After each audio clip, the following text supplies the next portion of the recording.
It's Wednesday, time for our weekly trip to the New Zoo. Neil Anderson joins us live from Suamico. Hi, Neil.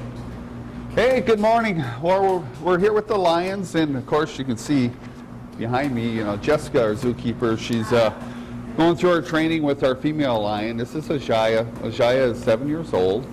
She's been here for about 6 years. She came from the Henry Violet Zoo. And you remember back in 2009, she had 3 cubs. And those cubs, after a couple of years, had moved on to the male went to the Buffalo Zoo. The 2 females, I took them down to the Memphis Zoo. And that was last spring. But the one thing we're getting prepared for right now is the potential, we think that she's pregnant and that she might be giving birth within the next 2 weeks. This is important here as Jess is, bringing her to stand up like this so we can take a look, get a real good look at her stomach and see how things are going. She seems to be filling out, looking very similar to the last time that she was pregnant. So we think that it's probably going to be within, like I say, probably about 2 weeks.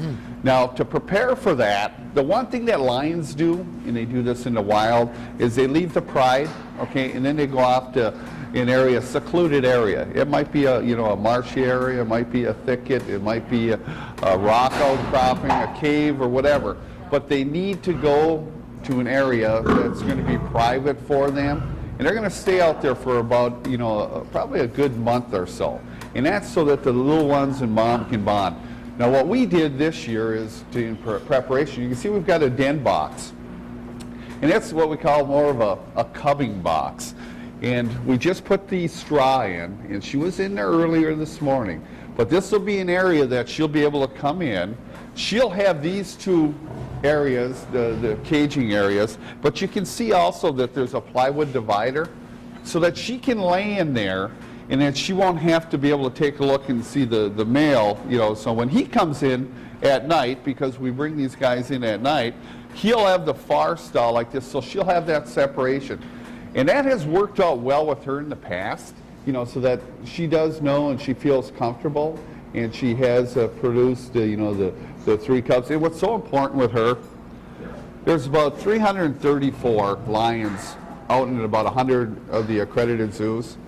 Of that, there's 199 that are purebred pedigreed.